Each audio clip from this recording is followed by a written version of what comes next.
नमस्कार दोस्तों, legal awareness में आपका स्वागत है। सुप्रीम कोर्ट का 20 जनवरी 2022 का एक ऐतिहासिक फैसला, जिसमें उन्होंने वसीयत के बिना पिता की मृत्यु के बाद स्व अर्जित संपत्ति या विभाजन के बाद मिला हुआ पिता में का जो संपत्ति है, उसमें बेटी के अधिकार विरासत में लेने में क्या बेटी उसकी सक्षम है कि नहीं है, इस बात पर उन्होंने निर्णय दिया। आइए देखते हैं सुप्रीम कोर्ट ने इस जजमेंट में कहा कि एक बेटी अपने हिंदू पिता की मृत्यु के बाद उनकी स्व अर्जित संपत्ति या सामूहिक संपत्ति के विभाजन में प्राप्त हिस्से को विरासत में लेने में सक्षम है। इस मामले में विचाराधीन संपत्ति निश्चित रूप से एक मारप्पा गौंडर की स्व अर्जित संपत्ति थी इसमें, और अपीलकर्ता ने यह प्रश्न उठाया था कि क्या स्वर्गीय गौंडर की एकमात्र जीवित पुत्री कुपाई अम्मल की ये संपत्ति उत्तराधिकार से विरासत में मिलेगी और उत्तरजीविता के द्वारा हस्तांतरित नहीं होगी। तो इस प्रश्न को यहाँ पर विचाराधीन था सुप्रीम कोर्ट के पास। अदालत इस मामले पर विचार कर रही थी कि क्या एक इकलौती बेटी को अपने पिता की अलग अलग संपत्ति हिंदू उत्तराधिकार अधिनियम 1956 के लागू होने के से पहले विरासत में मिल सकती है। इस मुद्दे का उत्तर देने के लिए सर्वोच्च न्यायालय की पीठ ने प्रथागत हिंदू कानून और न्यायिक घोषणाओं का भी उल्लेख किया, जिसमें कहा गया था कि एक विधवा या बेटी के अधिकार को स्व अर्जित संपत्ति या एक हिंदू पुरुष के बिना वसीयत मौत होने पर सहदायिक संपत्ति के विभाजन में प्राप्त हिस्सा प्राप्त करने का अधिकार है। इसे न केवल पुराने प्रथागत हिंदू कानून के तहत बल्कि विभिन्न न्यायिक घोषणाओं के तहत भी अच्छी तरह से मान्यता प्राप्त है।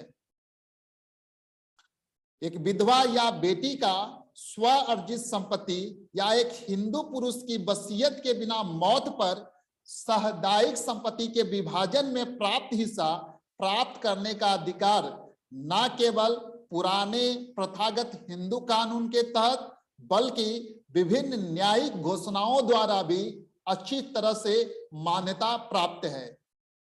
सुप्रीम कोर्ट ने इसमें नोट दिया कि मिताक्षरा कानून भी उत्तराधिकार द्वारा विरासत को मान्यता देता है, लेकिन केवल एक व्यक्ति पुरुष या महिला के अलग अलग स्वामित्व वाली संपत्ति के लिए। मिताक्षरा कानून द्वारा महिलाओं को इस तरह की संपत्ति की उत्तराधिकारी के रूप में शामिल किया गया है।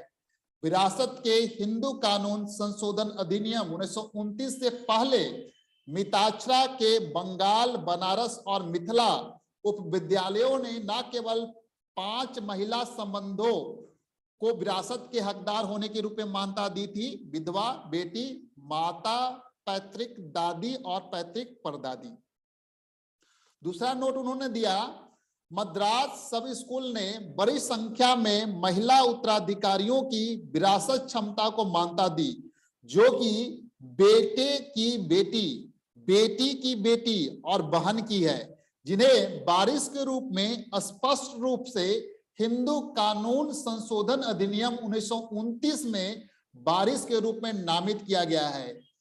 बेटे की बेटी और बेटी की बेटी को बंबई और मद्रास में बंधु के रूप में स्थान दिया गया।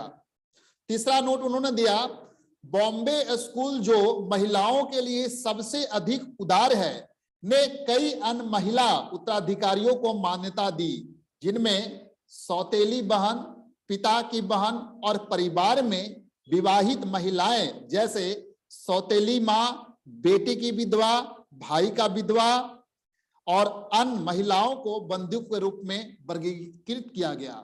उपरोक्त चर्चाओं से यह स्पष्ट रूप से स्पष्ट है कि एक बेटी वास्तव में पिता की अलग संपत्ति को विरासत में लेने में सक्षम थी।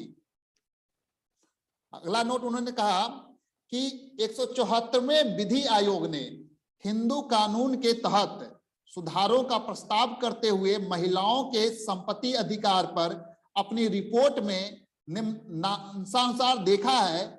मिताक्षरा कानून भी उत्तराधिकार द्वारा विरासत को मान्यता देता है, लेकिन केवल एक पुरुष या महिला के स्वामित्व वाली संपत्ति के लिए।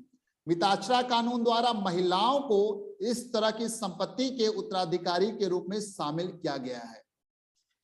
इसलिए अदालत ने कहा, उपरोक्त चर्चाओं से यह स्पष्ट है कि प्राचीन ग्रंथों के साथ साथ स्मृति, विभिन्न प्रसिद्ध विद्वानों द्वारा लिखी गई टिप्पणियों और यहां तक कि न्यायिक घोषणाओं ने कई महिला वारिसों के अधिकारों को मान्यता दी है।